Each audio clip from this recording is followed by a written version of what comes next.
Assalomu alaykum mening kitobxon do'stlarim. Bugun biz sizlar bilan eng tez pishadigan keks tayyorlaymiz. Yaqinlarimizni xursand qilish uchun qani boshladik. Uning uchun bizga un, tuxum, qatiq, shakar, yog' va soda kerak bo'ladi. Birinchi 3 ta tuxumni chaqamiz. U xohlaganingizcha chaqishingiz mumkin.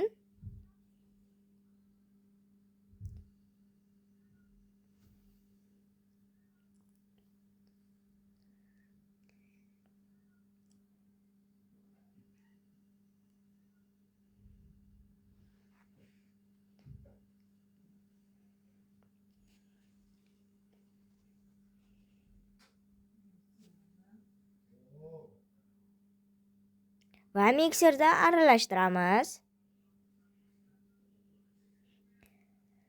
Yaxshilab aralashtirgandan keyin 1 piyola shakar qo'shamiz.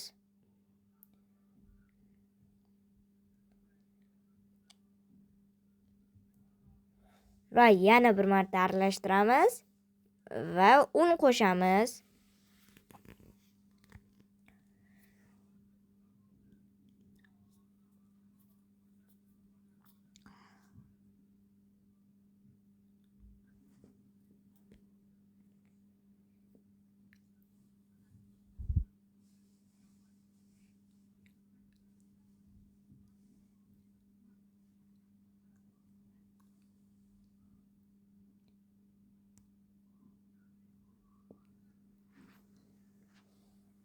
Yaxshilab aralashtirgandan so'ng 1 kosa un qo'shamiz va yana qo'shimchasiga 3 qoshiq un qo'shamiz.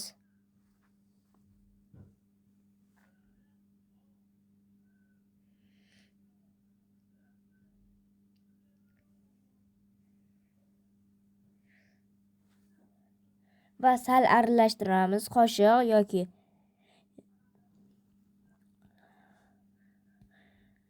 keyin un agar aralashtirsa mikser bilan to'kilmaydigan bo'lgan holatga kelganda uni mikser bilan aralashtiramiz.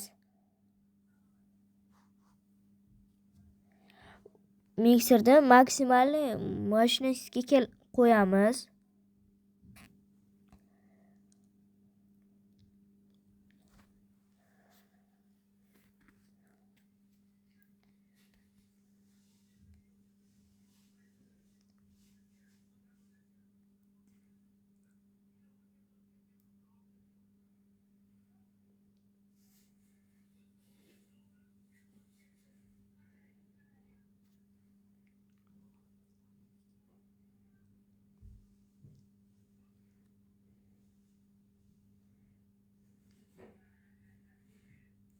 Va mana shunday holatga kelganda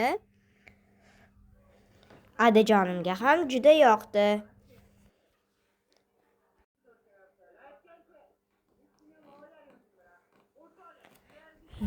Adajonim aytdiki, juda shirin chiqibdi. Va kunjut yoqdi.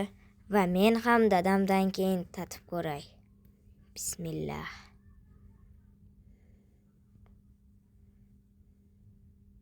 Juda shirin chiqibdi. Va qarabsizki, bunday tez pishadigan keksni qilish juda oson. Tayyorlash mumkin.